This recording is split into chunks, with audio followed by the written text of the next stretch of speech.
Assalamualaikum warahmatullahi wabarakatuh. Perkenalkan, nama saya Zaimah dengan NIM C1C020042 Prodi Akuntansi Fakultas Ekonomi dan Bisnis Universitas Jambi.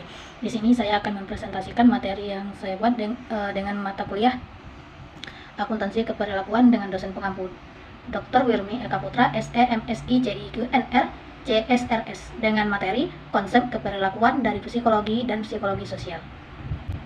Langsung saja, yang pertama, sikap. Sikap adalah suatu hal yang mempelajari mengenai keseluruhan merupakan wahana dan membimbing perilaku.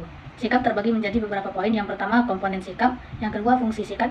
Yang ketiga, sikap dan konsisten. Yang keempat, format sikap dan perubahan.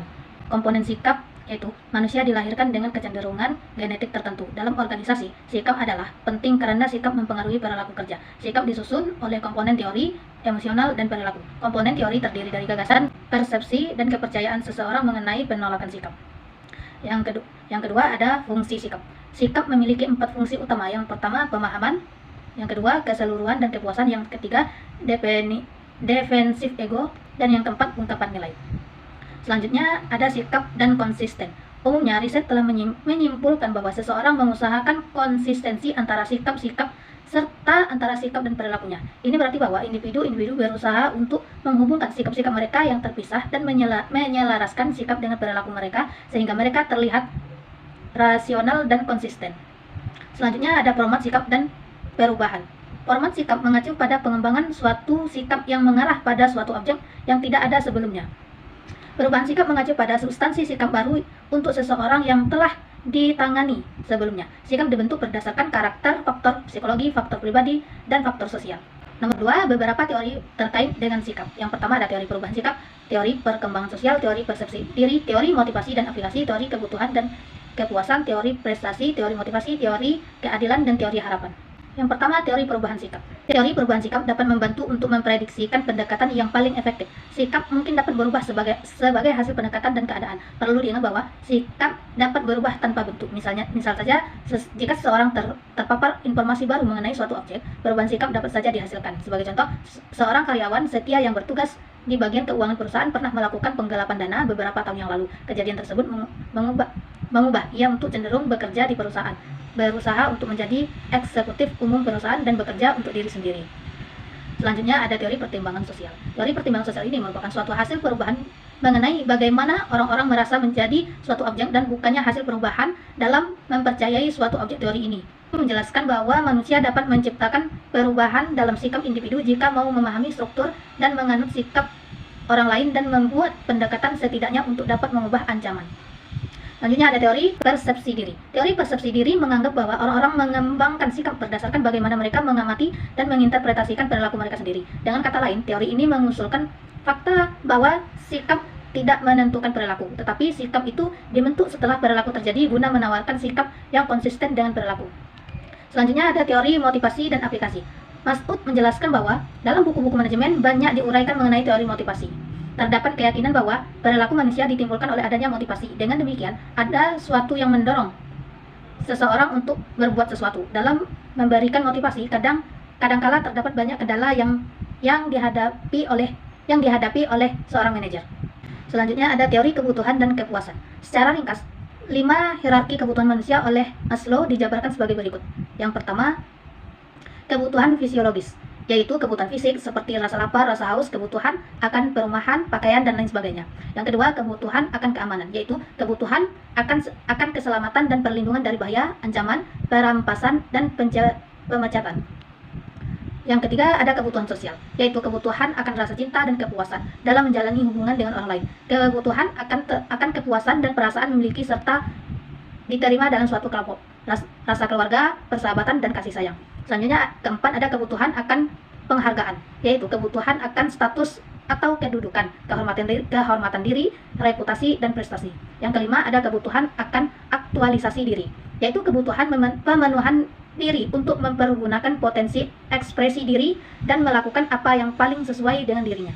Selanjutnya ada teori prestasi. Teori ini digunakan untuk menjawab permasalahan yang berhubungan dengan teori kebutuhan dan kepuasan. Riset yang dilakukan oleh Miss Kellen memberikan hasil bahwa terdapat 3 karakter dari orang yang memiliki kebutuhan prestasi yang tinggi, yaitu yang pertama, orang yang memiliki kebutuhan prestasi yang tinggi memiliki rasa tanggung jawab yang tinggi terhadap pelaksanaan suatu tugas atau pencarian solusi atas suatu permasalahan. Akibatnya, mereka lebih suka bekerja sendiri daripada dengan orang lain. Yang kedua, orang yang memiliki kebutuhan prestasi yang tinggi cenderung menetapkan tingkat kesulitan tugas yang moderat dan menghitung risikonya. Yang ketiga, orang yang memiliki kebutuhan prestasi yang tinggi memiliki keinginan yang kuat untuk memperoleh umpan balik atau tanggapan atas pelaksanaan tugasnya. Selanjutnya ada teori motivasi. Herzberg menjelaskan bahwa hasil riset yang dilakukannya terhadap 200 responden yang terdiri atas akuntan dan insinyur menunjukkan bahwa terdapat dua hal yang terkait dengan kepuasan dan motivasi. Dua faktor tersebut meliputi jumlah kondisi kerja ekstrinsik yang apabila tidak ada menyebabkan terjadinya ketidakpuasan di antara para karyawan. Kondisi ini disebut dengan faktor penyebab ketidakpuasan karena kondisi atau faktor-faktor tersebut minimal dibutuhkan untuk menjaga agar ketidakpuasan tidak terjadi. Yang kedua, jumlah kondisi kerja intrinsik yang apabila ada berfungsi sebagai motivator dan dapat menghasilkan prestasi kerja yang baik. Tetapi jika kondisi atau faktor tersebut tidak ada, maka hal tersebut tidak akan menyebabkan terjadinya ketidakpuasan. Selanjutnya, teori keadilan. Teori keadilan pertama kali dipublikasikan oleh Adam pada tahun 1963. Dalam teori keadilan, kunci ketidakpuasan terhadap pekerjaan yang dilakukan oleh seorang individu adalah jika orang tersebut membandingkannya dengan lingkungan lainnya. Teori keadilan secara umum merupakan bentuk dasar dari konsep hubungan pertukaran sosial. Para individu mempertimbangkan input dan output menjadi suatu nilai yang tidak sebanding. Selanjutnya ada teori harapan. Teori harapan tersebut juga teori valensi atau teori instrumentalis. Ide dasar dari teori ini adalah bahwa motivasi dibentukkan oleh hasil yang diharapkan akan diperoleh seseorang sebagai akibat dari tindakannya. Yang ketiga ada persepsi. Persepsi adalah bagaimana orang-orang melihat atau menginterpretasikan peristiwa, objek, serta manusia. Orang-orang bertindak atas dasar persepsi mereka dengan mengakibatkan apakah persepsi itu mencerminkan kenyataan yang sebenarnya. Persepsi ini dibagi menjadi dua, yaitu A. Keterkaitan persepsi pada akuntan. Dalam pengambilan keputusan karyawan, para manajer harus sensitif terhadap kemungkinan bahwa keputusan mereka menjadi bias dalam hubungannya dengan kesan pertama. Kesan tersebut mungkin adalah baik atau kurang baik terhadap faktor-faktor yang tidak relevan dalam situasi kerja, seperti penampilan, latar belakang, kesukuan, atau ketidaksempurnaan informasi. Yang kedua ada persepsi orang. Membuat penilaian mengenai orang lain. Dalam pembahasan mengenai persepsi orang untuk membuat penilaian terhadap orang lain terdapat 3 faktor. Yang pertama, kekhususan, yang kedua, konsensus, yang ketiga, konsistensi.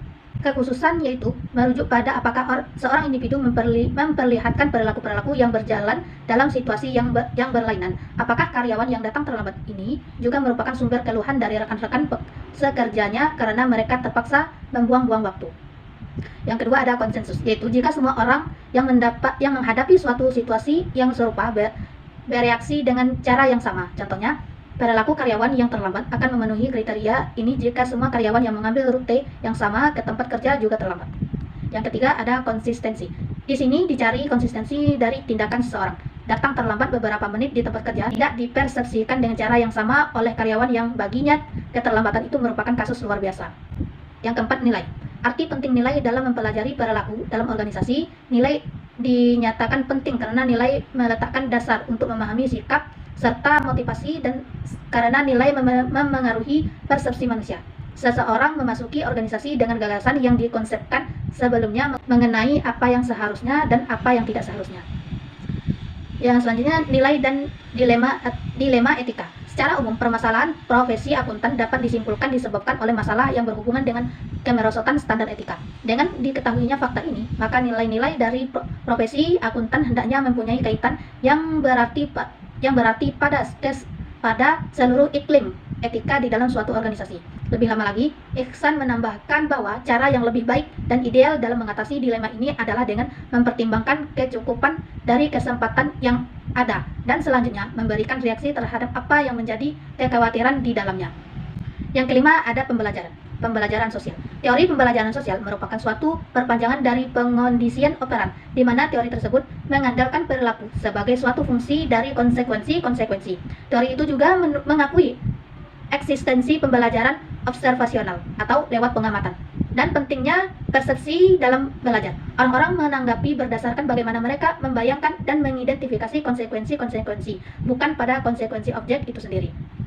Yang keenam, ada kepribadian. Penentuan kepribadian dibagi menjadi 3, yaitu yang pertama, keturunan.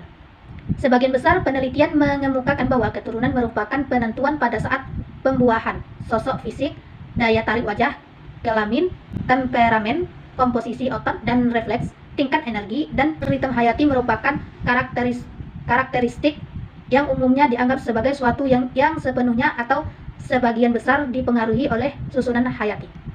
Yang kedua, ada lingkungan. Lingkungan yang dipaparkan pada seorang memainkan suatu peranan besar dalam membentuk kepribadian orang tersebut.